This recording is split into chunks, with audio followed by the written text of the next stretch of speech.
y en a qui sont partis trop fort. Et bon, il y a certainement une régularisation à faire. Hein. Voilà.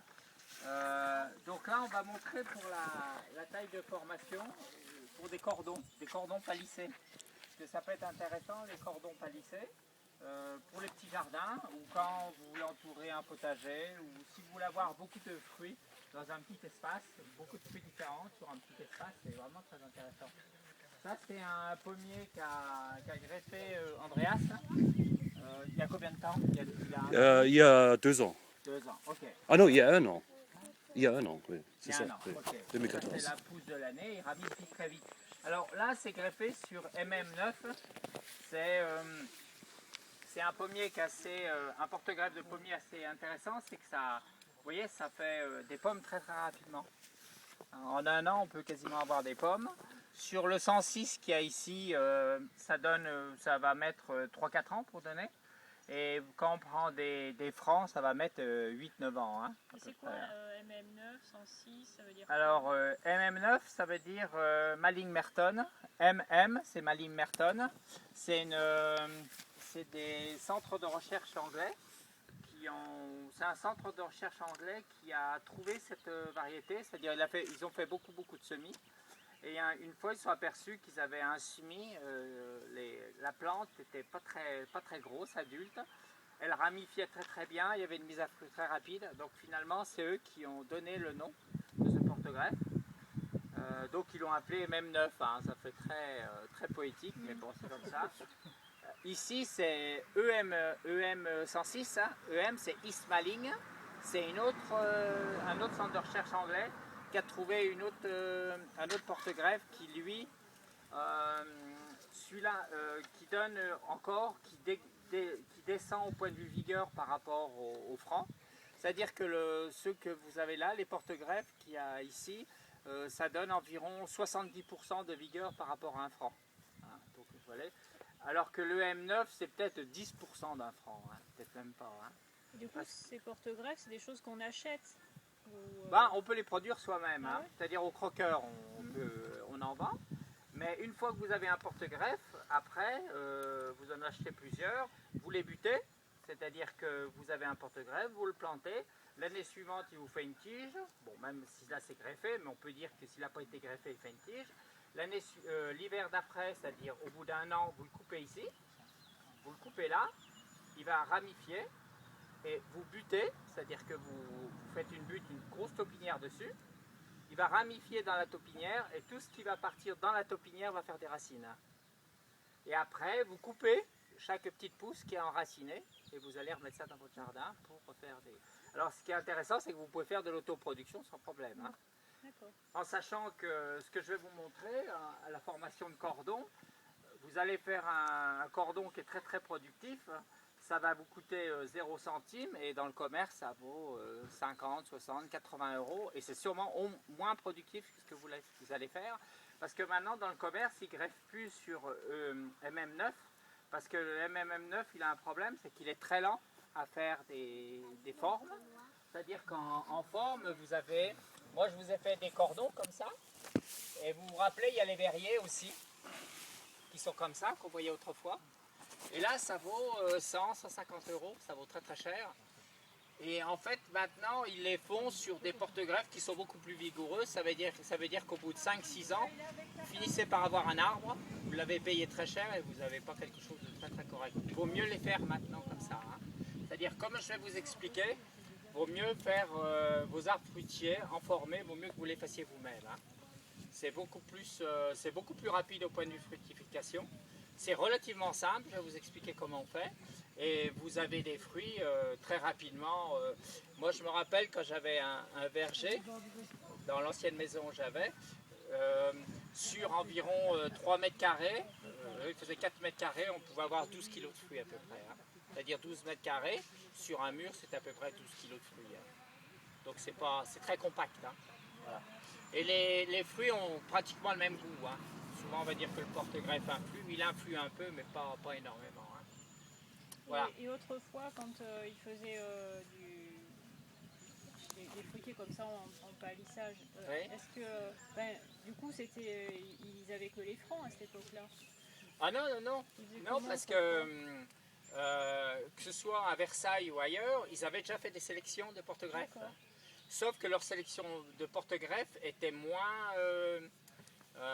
c'était moins stable que ce qu'ils ont fait maintenant. C'est-à-dire qu'à Versailles, il y a des pommiers qui ont, je crois que les plus vieux ont 120 ans, je crois. Et ils avaient déjà des formes nanifiantes. Mais comme ce n'étaient pas des formes aussi nanifiantes que ceux-là, ils étaient toute l'année avec le sécateur pour tailler l'arbre parce qu'il avait tendance à pousser. Par contre, ça vit moins longtemps quand c'est des nanifiants comme ça. Moins longtemps, moi j'ai vu des vieux vergers qui avaient au moins 40-45 ans où il y en avait encore dessus, quoi, hein. Parce que Malling-Merton, c'est un peu après la Deuxième Guerre mondiale. Donc il y en a des vergers qui ont 40 ans et les arbres sont encore très beaux, quoi, hein. D'accord. Alors il y a une petite chose qu'il faut faire, c'est que quand il commence un peu à faiblir, on le rebute un peu avec du terreau ou avec du compost et reprendre la vigueur. Mais au début, il ne faut surtout pas mettre trop de compost et tout pour ne pas prendre de la vigueur, parce qu'après, il faut quand même pouvoir le maîtriser dans un espace très très réduit, hein. Vous avez des questions à ce niveau déjà? Oui, si on essaie de faire ça avec un franc, donc le souci qu'on va avoir, c'est que ça va partir dans tous les sens, en fait, c'est ça? Oui, oui. Bah, avec un franc, ça va être... vous allez Ça va être ingérable, il y aura des pousses en permanence. Et puis c'est même pas maîtrisable, parce que là, vous voyez, ça c'est la pousse de l'année, ça. Bon, là il l'a déraciné, il aurait fait peut-être ça, hein, le double, mais un franc c'est 1,50 m à 2 m dans l'année, quoi. Donc vous voyez bien qu'1,50 m, 2 m, c'est pas possible, quoi. Tous les ans, vous coupez, vous n'avez jamais de fruits, vous avez toujours du bois, quoi. Donc le franc, c'est uniquement pour le plein vent, en fait. Oui, pour le plein vent. Uniquement. Voilà. Oui. Ah, il faut attendre longtemps avant la fructification, des fois 10 ans, hein. Oui, c'est ça. Bah, ici, on a commencé en 2007, le semis de pépins. Ouais. Donc on a eu 2 pommes l'année dernière. Ouais. Cette année, on a quelques arbres qui ont un peu plus de pommes et tu vas nous les sucrer. Donc, donc il faut Ah oui, c'est pas sur 106 que Non, vous avez c'est fait. des francs, Ah, hein. c'est 6 francs. Ok, Ouais. donc oui, vous tout est trompez. sur franc, hein. D'accord, ok. Ah oui, oui, c'est les pépins de Saint-Brice, etc. Donc c'est vraiment du local. D'accord, Hein. c'est du local. Ok. Une autre Bon. question. Oui. Vous avez dit, quand on bute n'importe quel arbre, ça lui donne de la vigueur. Oui, enfin non, c'est Jeune. sur celui-là, Sur sur ce celui-là. porte-greffe. D'accord, pas sur tous. Ouais, parce que, bon, il y en a qui peuvent le faire, mais sur EM9,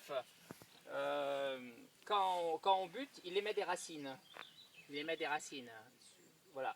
Mais ce qu'il ne faut pas faire, c'est buter jusqu'ici. Il ne faut pas buter la greffe. Si vous butez la greffe, elle s'affranchit, c'est-à-dire qu'elle fait des racines, parce qu'il arrive que l'arbre il fait des racines. Et là, quand il fait des racines, il repart en franc. C'est-à-dire que quand il y a des gens qui me disent j'ai des arbres fruitiers, des quenouilles ou des cordons qui ont 10 ans, 15 ans, et qui commencent à être très très gros, souvent ils sont très gros parce que les gens les ont plantés trop profond. Alors quand il a été correctement greffé sur 9 et qui pousse trop vite, c'est que souvent les gens l'ont planté trop profond. Et lui il s'est affranchi et lui il est parti en arbre. Alors la seule chose à faire c'est dégarnir et puis essayer de couper toutes les racines qui ont parti sur le... Pourquoi est-ce qu'il est en pot? Pourquoi est-ce qu'il est en pot là pour qu'on puisse les amener. Ah ouais, d'accord, ok, sinon non. Non, mais non, voilà, je disais. Ouais, Ça a c'est- commencé dans un petit verger, mais c'était pas présentable aujourd'hui. Alors, pas pendant 2-3 Ouais. ans. Théoriquement, devait être Non, dans le parce que je me verger. dis, Oui. Oui. c'est le bon plan On a ça, un dans la autre cuisine, verger. paf. Ouais. Bah, c'est Ah pas oui. mal, c'est que Non. vous auriez un pot gros comme ça. Malgré tout, il y a quand même possibilité, voilà, vous mettez la circonférence à ça quoi. Oui, oui. Et voilà, ouais. Ouais, ça Ouais, c'est bon, d'accord. hein. Ça pose pas de problème. Hein. Ouais, ouais. Une bonne soucoupe d'eau en dessous, pas mal de terreau au pied, et c'est Ok, bon. Hein. ouais, ouais, et en serre de Ah ouais. préférence. Ouais, ouais. Ouais, ouais. Ah, ça marche vraiment très bien. Hein. Voilà, donc là, je vais vous déjà le montrer au point de vue théorique ce que ça donne, et après au point de vue pratique, je vais vous montrer ce que ça donne. Hein. Bon, la première année de croissance, quand vous l'avez greffé ici en hiver, au printemps, il va vous faire une pousse comme ça. Vous allez avoir une pousse de 40-50 cm à peu près. Ce qu'on peut faire, c'est que dès la première année, c'est pour ça que je vous explique la taille en verre, dès la première année, au lieu de la laisser pousser, vous pouvez déjà la pincer à cette hauteur. C'est-à-dire vous la pincez à 40 cm du sol. Dans le principe que je vais vous dire, on met un fil tous les 40 cm. D'accord? 40, 80, 120. Alors, je vous donne ça comme schéma parce que j'étais paysagiste pendant une trentaine d'années. Je me suis occupé de vergers et tout. Et c'est pratiquement les meilleures distances pour pouvoir cultiver, entretenir et tout, hein. C'est assez correct au point de vue espacement, hein. C'est-à-dire que les branches ont assez d'espace pour avoir de la lumière, les fruits assez de soleil, etc. Mais c'est pas trop serré pour pas être trop embêté avec Vous des... aurez un bouquet tous les 40 cm alors. On va avoir une branche tous les 40 cm. Ah ouais, Ah. c'est ça. Voilà, donc 40 cm, on fait un pincement. Et dès que vous avez fait un pincement, la plupart du temps, vous avez des émissions de petites branches sur le côté. Vous voyez, vous auriez ça. Là, ça pas, il y a eu un pincement, automatiquement, il émet des tiges sur le côté. Donc, il émet des tiges sur le côté. Là, il est assez feuillu en bas. Normalement, il faut tout retirer, hein. Normalement, en technique puriste, hein, à Versailles, comme ils font, tout le tronc doit être sans fruits, hein. Mais bon, après, c'est leur technique à Versailles. Ils sont assez carrés avec ça. Seules les branches sont fruitières. Le tronc n'est pas fruitier, hein. Mais bon, vous, ça ne vous empêche pas de mettre des fruits tout le long, hein. Je veux dire, c'est pas... et ce qu'il faut faire, c'est... Vous voyez, les branches sont un peu à l'oblique par rapport à l'horizontale. Ça fait quoi? Ça fait soit faire, je sais pas, un truc comme 15 degrés par rapport à l'horizontale. Il faut maintenir 15 degrés à l'horizontale jusqu'au mois de environ fin août. Il faut qu'elle pousse comme ça à l'horizontale, en oblique. D'accord? Vous voyez, comme ça, là. Voilà. Si on approchait ici, par exemple, on les fixe pour qu'elles restent comme ça, en biais. Parce que si vous les descendez trop vite, elles vont s'arrêter de pousser. Alors, ce qu'il faut faire, c'est que vous les mettez à l'oblique. Comme ça, elles vont avoir assez de sève, elles vont monter. C'est pas gênant, hein. Vous pouvez les laisser monter de 30, 40, c'est pas un problème. Donc, vous voyez, on les laisse. Et seulement au mois de fin août à peu près, on va les rabattre, on va les fixer. Comme ça a été pincé ici et il y a l'émission de ça, automatiquement vous avez une tige qui repart au milieu. Hein, la plupart du temps c'est ça. La tige repart, donc ce qui veut dire qu'au fin août, vous avez 1, 2 et 3. Souvent c'est la deuxième année. Si c'est très rapide, on peut faire ça la première année, mais au mieux penser à la deuxième année. La deuxième année, on recoupe ici. Vous voyez, on coupe ici. Et on continue le même principe. Vous voyez, à la croissance, on les laisse monter, Et ce que j'ai pas noté sur le plan, c'est que ça, on a coupé aussi au bout. Alors ça, normalement, c'est prévu pour, théoriquement, c'est 20, on met 40 cm à peu près. Hein. Au mois d'août, là, quand vous les rabattez. Voilà, c'est ça. Voilà. Non, pas au mois d'août. Non, non. Là, en août, on les laisse comme ça, on les rabat. D'accord. On les laisse pousser. Mais l'année suivante, au printemps, on coupe la tête. Ça, je vais mettre printemps. Ça, je vais mettre août. Et là, on va mettre mars, hein, à peu près. En août, bon, on le rabat. Au mois de mars, vous avez ça. Tac, tac, tac. Vous coupez 40. Vous coupez ça. Et ce qui se passe, c'est que lui, au mois de mars, il va, dans le courant de l'année, il va émettre des branches. Vous voyez ? Il va émettre un étage supplémentaire. Dès que vous allez le couper, il va émettre un étage. Et on va reprendre ce principe. C'est-à-dire, ce qui va pousser, vous allez le maintenir jusqu'en août et vous allez le descendre. Bon, je vais un peu vite, mais vous allez on va en rediscuter après. Hein.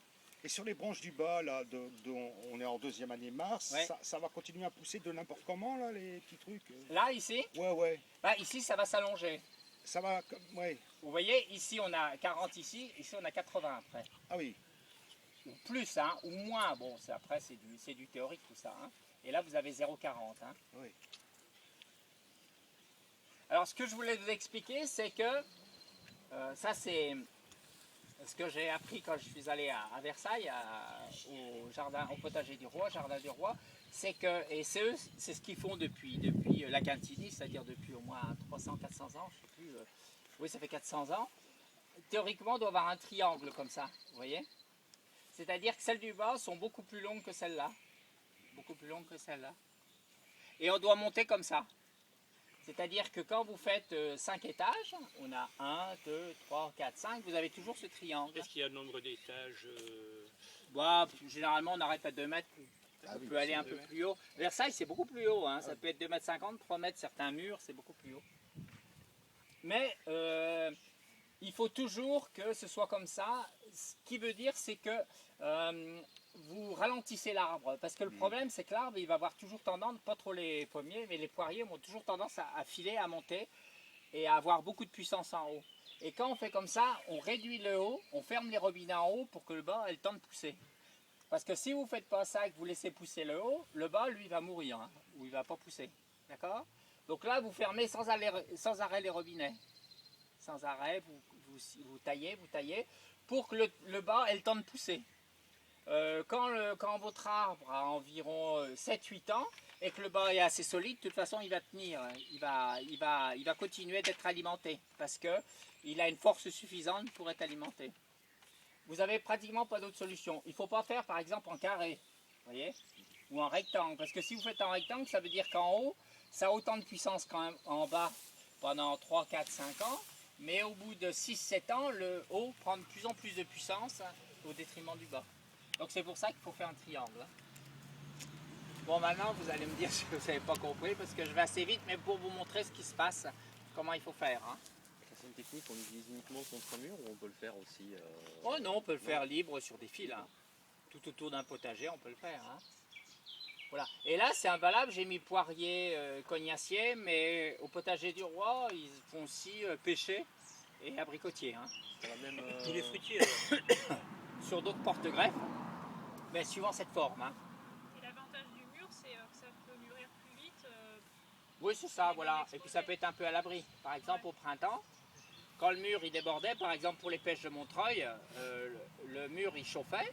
Donc la nuit, il faisait meilleur près du mur. Et surtout, comme il pouvait mettre des paillassons au-dessus.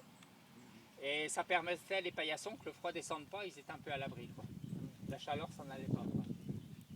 Voilà. Mais bon, cette technique c'est un peu compliqué, je vous l'explique un peu vite. Mais il faut pratiquer. Si vous avez compris le principe du triangle, après, il faut fermer les robinets, quoi, comme je dis. Hein. Et puis, c'est pratiquement une des techniques, tout le monde pratiquement peut le faire, parce qu'il y avait les formes comme ça, où il y avait les U, les double U, je ne sais pas si vous vous rappelez. Ouais. Voilà. Bon, ça coûte hors de prix, et généralement, c'est pas très bon, quoi. Ce qu'ils faisaient autrefois, il y a 20-30 ans, c'était encore de qualité. Mais maintenant, je vois en jardinerie, ce qu'ils vendent, c'est vraiment nul. Hein. C'est pas une bonne qualité. C'est fait beaucoup trop vite. Eux, ce qu'ils font, ils font pas de pincement. Ils laissent pousser les tiges et après, ils les coudent. Et ça, c'est pas... Au point de vue technique, ça, c'est pas... On va dire que c'est pas... Normalement, c'est pas comme ça, la technique. La technique, c'est qu'on coupe et on remonte. Parce qu'à chaque fois que vous faites une coupe, vous faites un ralentissement de sève. Donc vous faites un ralentissement de sève ici. Donc la branche ici va pousser, mais moins vite. Pareil ici. Ici, si vous voulez, ici vous avez déjà un ralentissement, un deuxième, un troisième. Ça veut dire qu'à chaque fois que vous avez un coude, la sève va moins vite. Donc ça vous permet de fermer les robinets ici pour alimenter ces côtés-là. Si vous aviez une tige toute droite, ça veut dire qu'au bout de 4-5 ans, la tige toute droite, elle prend de la vigueur et puis les côtés, ça meurt. Hein. Hein? Donc c'est le principe des intersections. Hein. Dès que vous avez une intersection sur la route, on ralentit. Hein. Je veux dire, on va tourner, on va faire autre chose. Donc pour un arbre, c'est pareil. Dès que vous avez une coupe, hop, vous avez un ralentissement de la sève et le ralentissement de la sève dans la tige principale permet de nourrir les côtés. Si on ne coupait pas là, hop, ici ce ne serait pas alimenté. Les arbres qui sont déjà partis, on peut les récupérer ou ceux qui... Bah, il faut le couper à 40 cm hein, et puis tout recommencer. Même Vous ne pouvez pas ceux qui récupérer. ont plusieurs années, enfin... Ah non, vous ne pouvez pas... Bah, le problème, c'est qu'une fois qu'il n'a plus pas ces intersections, vous n'avez pas le choix, quoi. La seule chose qu'il faisait, c'était le page qui a inventé les arcures, mais il a trouvé aussi un système, c'est que il coupait il faisait un anneau, il coupe un anneau d'écorce pour que la sève ait du mal à passer. Donc il ôte un anneau, donc ça alimentait les branches. Mais bon, c'est encore plus compliqué que ce que je vous ai montré. Hein. Ça, c'est ce que je vous ai montré, Donc c'est ça, c'est compliqué, un choix mais de départ, quoi, en fait. Comment? C'est un choix de départ. voilà, voilà. C'est ça, parce que après, c'est ça. Même Ouais. si le tronc est gros, qu'on se dit tiens, je vais pouvoir récupérer bon, de la sève, ça vaut pas le coup, quoi, Non, de voilà. scier, de remettre une greffe et de repartir. Voilà, quoi. c'est ça. Ouais, c'est ça. Madame? À partir du moment où vous commencez à se bien établir les principales et ça commence à repousser mais moins fort Oui. sur les parties horizontales, donc on profite pour le faire plus long ou on rabat toujours aux 40 cm de départ. Ah, c'est toujours 40 cm. Donc, C'est-à-dire en que là, 80, ensuite 120, là 80, lui 40. Mais alors le fait qu'on a, une fois qu'on arrive à 80, ça continue à pousser un petit peu Oui. quand on met horizontal, mais c'est une faible croissance parce qu'on est déjà à X Oui, à niveau. 6 étages, oui. Donc on le ramène toujours au 80 ou on laisse s'étendre un petit peu. Bah, tous les ans, les branches horizontales prennent 40, Ouais. jusqu'à ce qu'on ait notre longueur qu'on veut avoir. Donc quoi. on laisse aller jusqu'à Ouais. d'accord. Voilà. Donc c'est-à-dire qu'à un moment donné, vous allez avoir, on va dire, je sais pas, 3 mètres 20, 3 mètres 20, 3 mètres 20, 3 mètres 20. Tout le monde va être pareil. Mais comme il y a eu des embranchements et des coupures, pratiquement tout le monde est alimenté. Donc on arrive à- C'est le fait d'avoir fait des intersections que tout le monde est alimenté.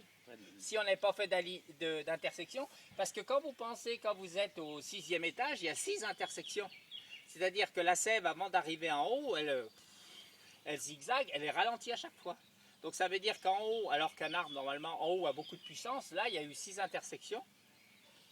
En haut, il n'a pratiquement pas de puissance, quoi. C'est pour ça que le sommet finit quand même par être alimenté. Alors qu'autrement, il ne serait pas alimenté.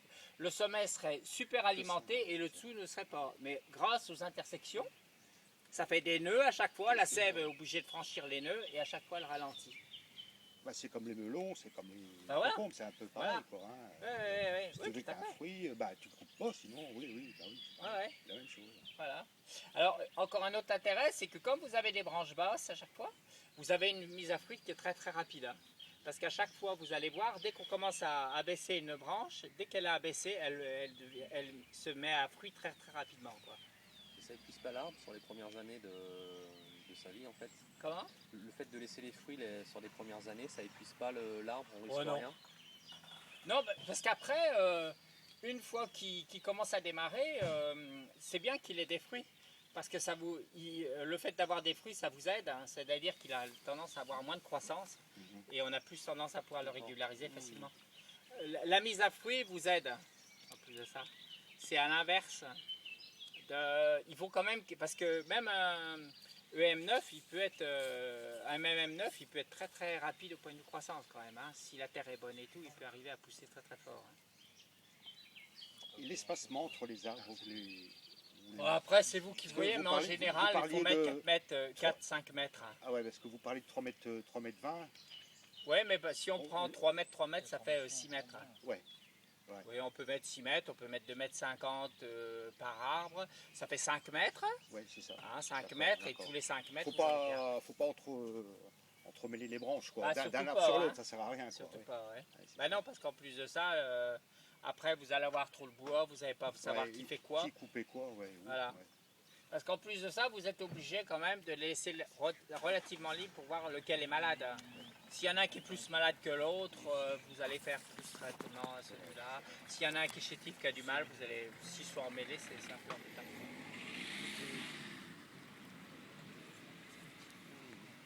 Bon, vous avez des questions ou ça vous convient? Si vous avez d'autres questions en cours de route, vous pourrez toujours poser. Bon, on vous a montré celui-là pour vous montrer que ça va très très vite. C'est-à-dire que la première année, la deuxième année de croissance plutôt, vous voyez, ça peut aller très très vite au point de vue pouce. Lui, il fait déjà des pommes, donc on peut les laisser, hein, on peut en laisser dès la première année. Et lui, il va faire très rapidement une deuxième tige, ainsi de suite. Alors, il faudra certainement, s'il veut être palissé, vous pouvez le tailler. Hein. Il y a un autre intérêt d'une forme comme ça que moi j'avais fait où j'étais avant, c'est que vous pouvez greffer une autre variété à chaque étage. Quoi. Ah oui. Ce qui peut être intéressant, quoi. Si vous n'avez pas beaucoup de place et que vous voulez avoir, en sachant que chaque étage va vous donner 5-6 kilos, vous pouvez avoir beaucoup de variétés différentes. Quoi. Moi, j'avais même fait, sur chaque branche, j'avais des variétés, quoi. Parce que comme je voulais faire un conservatoire en même temps, ça me permettait d'avoir un conservatoire de pommiers. Hein. Le poirier, là, c'est exactement pareil. Sauf que le poirier, c'est encore plus impératif. Ce que je vous ai dit, c'est qu'il faut être assez rigoureux. Parce que le poirier, il pousse très très vite et très fort. Hein, beaucoup plus que le pommier, quoi. Donc ça, ce système est très valable pour les espaliers. Hein. Voilà. C'est bon? Donc là, c'est la taille en espalier. Ça, c'est la formation d'un espalier et c'est une formation en cordon. Espalier cordon. Voilà, c'est ça. Bon, souvent, quand on trouve dans le commerce, on trouvait des doubles cordons. Mais là, c'est des triples, des quadruples, etc. Hein. Vous pouvez faire autant d'étages que vous voulez. Quoi. Tous les 40 cm, vous pouvez faire un étage. Hein. Et le niveau le plus bas, l'étage le plus bas, il est à combien? Toujours 40. 40. Tous les 40. 40 parce que ça vous permet de nettoyer en dessous. Si vous êtes trop bas, c'est quand même un peu gênant. Et en plus de ça, ce qui est sympa là, c'est que vous pouvez mettre des fraises, vous pouvez mettre des fleurs, c'est très chouette. Quoi, hein. Vous avez quand même, au lieu de laisser le sol nu, vous pouvez le cultiver en dessous, c'est très intéressant aussi. Hein. Mais on pourrait commencer à 80, à 1m20. Oui, c'est ça. Mais enfin, plus vous montez, plus vous démarrez haut, plus vous avez de l'intervalle, qui n'est pas forcément fonctionnel. Hein. Oui. Parce que si vous mettez des piquets et tout, ça veut dire que si vous commencez à 1m20 et que vous voulez 4 étages, bon, bah, 4x4, 16, vous avez 2m80, ainsi de suite. Là, vous êtes obligé de prendre un escabeau, etc. Alors que là, jusqu'à 2 mètres, vous pouvez cueillir sans escabeau, sans rien. Même la taille, même l'entretien, hein, c'est vraiment très tranquille. Hein. Et alors, vos MMM machin là, c'est n'importe quel sol. Il n'y a pas de sol adéquat. Non, Parce que tout à non. l'heure, on me disait, c'est vrai qu'ici, il n'y a que des Des fruits locaux. Ouais. Et ça, après, donc c'est la greffe qu'on va y mettre locale, quoi. Oui, oui, tout à fait. C'est ça, voilà. Oui, oui, c'est ça, c'est ça. Non, parce que moi où j'étais avant, c'était pas du tout les mêmes terres qu'en Limousin, et ça poussait très bien, et en Limousin, je vois que ça pousse très bien aussi. Donc j'ai l'impression que le M9, il pousserait bien n'importe Ouais, quoi. d'accord. Ça, il a l'air d'être assez, puisqu'il est quand même pas mal adopté par les professionnels dans toute la France, je pense qu'il n'y a pas trop de Et problèmes. alors, on commence quand? On commence quand? Pour le faire, Oui, voilà, je veux dire, voilà, bah, l'hiver prochain, c'est ça, l'hiver prochain, vous d'accord. achetez des Octobre-novembre, porte-greffes quoi. au croqueur. Ouais. Et puis, même avec les croqueurs, vous pouvez avoir des greffons, donc vous pouvez le planter. Vous pouvez quasiment le planter et le greffer la première année. C'est hein. ça. Donc ça va très très vite. Hein. Après, il faut suivre l'arrosage, etc. Mais si vous suivez l'arrosage, très rapidement, vous pouvez faire quelque chose. D'accord, donc ça, le printemps prochain, si je commence octobre-novembre, je sais pas, le printemps prochain, j'ai un truc comme ça. Non, l'année Ah non, suivante. ah oui, c'est ça, il y a 2 ans celui-là. Ouais. Mais par rapport au... Par C'est déjà rapport... pas mal. Par rapport Ouais. à celui-là, il faut 10 ans, je sais pas si vous vous rendez Ouais, compte. là, hein. ouais, je- Par rapport aux je me autres rends fruitiers, pas c'est compte, quand même non, assez non, sympa. Hein. Ouais, c'est autre chose. Ouais. Sans oublier qu'au bout de 7-8 ans, vous avez une très grosse production, alors que sur des francs, vous avez pratiquement, vous n'avez déjà pas beaucoup de production. Quoi. Alors que là, vous êtes aux 8 ans, il est pratiquement adulte. Hein. Donc vous avez pratiquement vos 3 mètres, même 5 mètres, 2 mètres 50 de chaque côté, et puis vous avez quasiment 2 mètres de haut. Quoi. Donc là, vous avez déjà pas mal à faire. Hein. Ouais, c'est agréable aussi, c'est que pour la surveillance, c'est très sympa, quoi, pour les pincements. Et tout. Pour voir un peu comment se comportent les arbres, c'est assez Et au plus on intéressant. vieillit, au mieux c'est adapté aussi à l'âge. Quoi. Ouais, aussi. Oui, c'est favorable, oui, c'est vrai. Ouais. Et l'exposition est plein sud, évidemment, si possible. Oui, plein sud, oui. Oui, mais on peut être sud-est, sud-ouest. Et même pour des poiriers, on peut être même quasiment, on va dire, même légèrement nord. C'est pas un gros problème pour les poiriers. Hein. Ils aiment bien les sols froids, même le froid, ça les gêne pas. Hein. C'est une plante qui aime plutôt les sols froids même que les sols chauds. Hein. C'est d'ailleurs pour ça qu'il pivote, c'est-à-dire qu'un poirier, souvent, il démarre ses racines à 1 mètre de profondeur. C'est-à-dire vous avez un tronc, souvent, qui descend jusqu'à 1 mètre de profondeur. C'est seulement à 1 mètre qu'il va commencer à faire ses racines, parce qu'il a besoin d'un sol très froid pour pousser. Quoi. Que le pommier, lui, peut être quasiment au niveau du sol. Hein. On peut greffer du pommier sur du poirier. Bon, faut essayer, mais en général, ça prend pas, mais bon, c'est pas. Hein. Un jour ou l'autre, il y en a peut-être un qui va réussir. Hein. Bon, voilà. Donc Ça, voilà, c'est vrai pour les fruits à pépins. Est-ce que pour les fruits à noyaux, on peut aussi... Ah oui, oui, ce que je disais tout à l'heure, on pouvait... au potager du roi, il y a l'abricotier et pêché aussi. Ils font ça. En sachant que l'abricotier est un peu pénible, c'est qu'il a souvent des... je ne sais plus ce que c'est la maladie qu'ils ont. Ça me reviendra. C'est un champignon qui attaque les branches. Quelquefois, vous avez une branche maîtresse qui meurt, quoi. Et vous avez d'un seul coup, au bout de 7-8 ans, pouf, il y a toutes ces branches qui meurent. Après, c'est toutes celles-là. Alors, il faut essayer de recommencer, faire une greffe pour repartir là. L'abricotier est un peu pénible pour ça, quoi. Le pêcher, non, ça va. Mais l'abricotier est quand même assez... C'est un peu compliqué. Il faut mieux déjà s'essayer un petit peu au poirier cognacier. Et puis après, quand vous maîtrisez un petit peu, vous pouvez attaquer effectivement l'abricotier et le pêcher, quoi. Sur le pêcher, c'est pas forcément super intéressant vu qu'ils ne deviennent pas très grands. Ouais, mais on gagne beaucoup en précocité, on gagne les gelées, on peut éviter des gelées, parce que ça dépend. Quand il y a des gelées assez tardives, quand on est contre un mur, on est quasiment tranquille, on n'aura pas de gelée. Donc quand on est contre un mur, quand un pêcher est contre un mur, on a pratiquement des fruits tous les ans, quoi. Quand il est bien exposé, plein sud, avec un paillasson en plus de ça au-dessus, qui maintient encore la chaleur, un pêcher, on peut pratiquement avoir des fruits tous les ans, quoi. Alors que là, s'il y a des gelées un peu fortes en avril, -3, -4, tout tombe, hein. Voilà, donc ça peut un peu servir, mais bon, dans un premier temps, plus facile c'est poirier et pommier. Après, effectivement, pêcher, c'est pas compliqué à faire, hein. Donc pour le poirier, du coup, on ne peut pas utiliser le porte-greffe MM9. Non, on utilise dans le coin, on utilise cognacier de Provence, cognacier d'Angers. Si vous êtes sur un sommet, si vous avez beaucoup de cailloux, et c'est quand même assez sec, bon, en Limousin, c'est pas trop le cas, mais il peut y avoir quand même des collines quand même un peu sèches. Là, il faut prendre cognacier de Provence. Ou si c'est très humide, on prend cognacier d'Angers, quoi. On a ces deux cognaciers qui servent pour l'un ou pour l'autre, hein. En sachant que c'est toujours pareil, il faut faire attention de ne pas l'enterrer trop bas, hein. C'est-à-dire pas greffer au niveau du sol, par exemple, pour pas que ça franchisse ça. Pour le poirier, c'est valable aussi, hein.